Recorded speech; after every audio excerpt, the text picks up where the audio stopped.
Yeah, Yash, will semen retention increase your wealth? So I've had people want to know more about that. Which wealth are we talking about? Are you talking about your spiritual wealth or your financial wealth?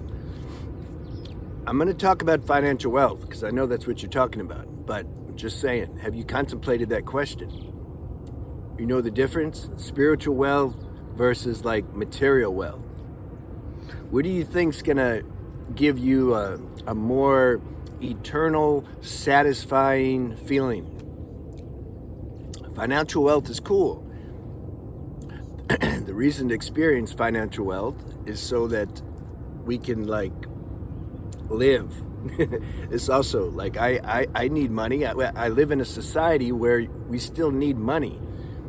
And the more videos I make and the more stuff I do, because it's about energy management, more attention goes to that, so that I'm going to need some money.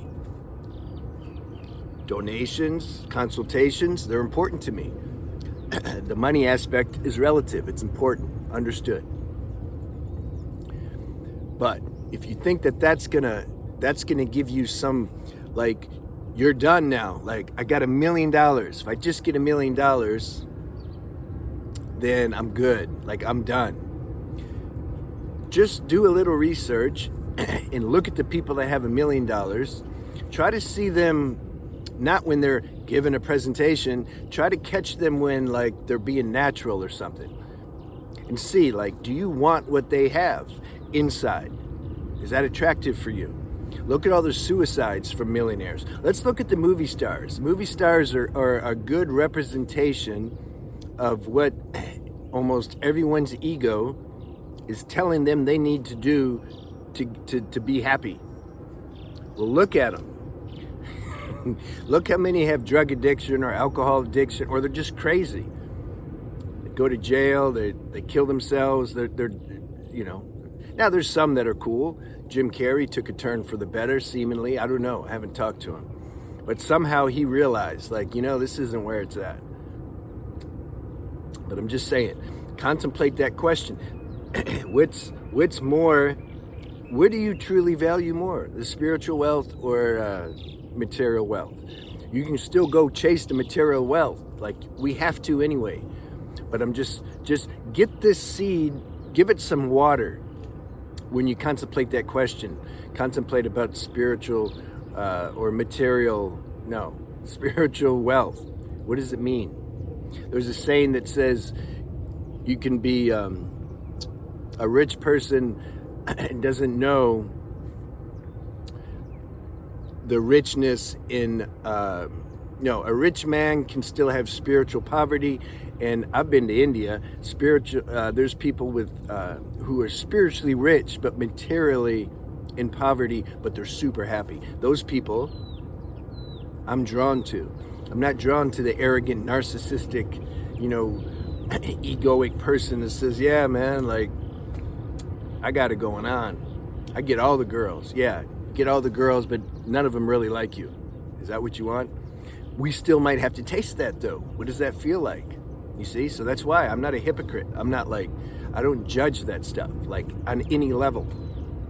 Like, when I say I don't judge it, I really mean I don't judge it because I did it. How am I going to judge something I had to do? Why will it increase your material and financial wealth? Like, why? Again, it's all about energy management. This whole life, we got 24 hours. Part of that time, we need to eat and sleep and go to the bathroom and do chores. And then we have the other time where we can actually devote it and dedicate it to something. So those that have done a lot of PMO or who have been obsessed with relationships, this could be women or men, or obsessed with getting attention and hits from the opposite sex or the same sex, if that's what you're into. When you stop doing that, you start to see how much energy is available. You're like, whoa, that's how I felt. I was a professional edger. I edged more than anybody I knew, ever. Because why? Because I stopped the PMO, I started preserving my semen, and then what? That's not the end. I made a video how the edging can go crazy after that, because I wasn't getting my dopamine hit via the PMO. So I used to edge like crazy. That took a while. I was gonna make a video, semen retention is hard as hell, but I think I've touched on that before. But if you guys want to hear that or see that, then just leave me a comment talking about that. So when I stopped, well, first of all, when I started practicing semen retention in the sense that I wasn't actually losing the physical semen, I already saw like, whoa, I have more energy. I have more energy to go do what I want to do, whatever that was.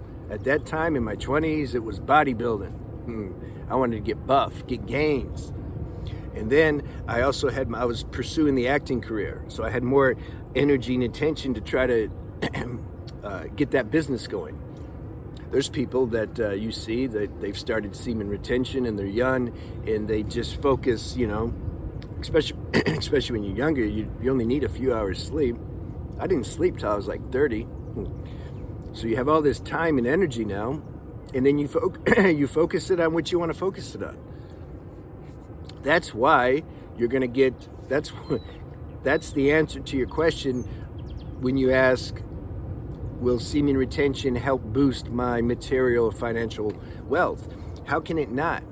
Whenever you have more surplus energy, then whatever you put that into, it's going to flourish more because you're putting more energy into it. But that's my point. Where do you really want to put your energy into? Material or spiritual? Because you can't do both like 100%. Because you can't. Now, I'm not saying like you don't have to pick one or the other. I'm just asking, what is more valuable to you? That's the main thing I want to drive home in this video, even though I'm touching on how semen retention can help you financially. But contemplate that question a little bit. And then still go pursue your financial wealth, because you can't help it anyway. Now, you see, you might be like me. I never cared too much about making money, but I didn't know it. I thought I wanted to make a lot of money. And so I would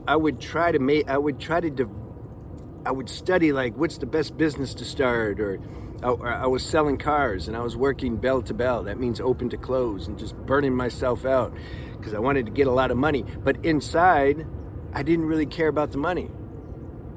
I wanted to taste what it felt like. Like there's been a couple months in my life where I made, like the first time was, I don't know, 10,000 in a month. And then the next time was like over 20,000 in a month. That was sufficient for me to taste what it felt like to make a lot of money. I didn't need to do it after that. So if some of you, the conditioning of the world and society, especially if you live in the West, it's telling you need to make a lot of money. So then we eat that software program, we download that, and then we start thinking, well, I need to make a lot of money. But maybe inside you don't really care about making a lot of money. So then your efforts may not yield fruit because deep inside you don't care about it. Now, if one's really wanting to make a lot of money and then you dedicate your energy, you're going to make it. We got to do introspection. I really thought I wanted to be an actor because I was in the Marine Corps before that, in infantry, because I watched Rambo and I thought I wanted to do what he did. I thought I could do it. And I was going to go on these one-team operations, special forces, and take out the enemy and never be seen and just live out in the woods, you know. No way, man. Marine Corps sucked. So I got out of there, and then I went to acting. And I was like, whoa, that's a breath of fresh air. I should have did that a long time ago. You imagine the contrast between infantry, Marine Corps, and acting, free-spirited, creative. Okay, so I really thought I wanted to be an actor. But yet, every time I'd go home and there was a message on my answering machine, I was like cringing. Why? Because I didn't like these stupid auditions. I thought the writers were bad and they were cheesy, and I just didn't want to do that. I wanted to do what I wanted to do. Let me write the script, and then let me act and direct myself. That's what I wanted, but I figured out after 7 or 8 years, like I couldn't do that. And then I had an epiphany. I was like, oh wait, I don't think I like acting. But I thought I did before. So this is part of the evolutionary process we got to go through. What you think you might really like and value today, you may find out later that you don't. But go do whatever you want to do and focus on that. And then that's the fastest way to find out, do I really want to do this or not? Is how you do it. When I was 20, I thought I wanted to act in porno movies. Sounded good, right? Like, get paid for having sex? I'm like, yeah, okay. And I went to the place. I think it was called Pretty Girl International. That was the name of the company. And I went there. They took my picture, measured my equipment. I looked through the book at other actresses. I'm like, yeah, I'd like to work with her. And then, okay, I went home. And then the next step was that you're supposed to go. They have a break-in couch. See? You lay on the couch with some girl you don't know, and they got cameras all around, and then they film you and see if you know what you're doing. All you got to know how to do is basically lose your semen on cue. That supersedes how you look, everything else. The director throws his hand up, and then you got 5 minutes to lose your semen. What a good deal, huh? Now, I'm talking like I've done that. I didn't do it. They explained me the process, and then I was on my way to go do that, and I had another epiphany. I'm like, what are you doing, man? This sucks. You really want to do that?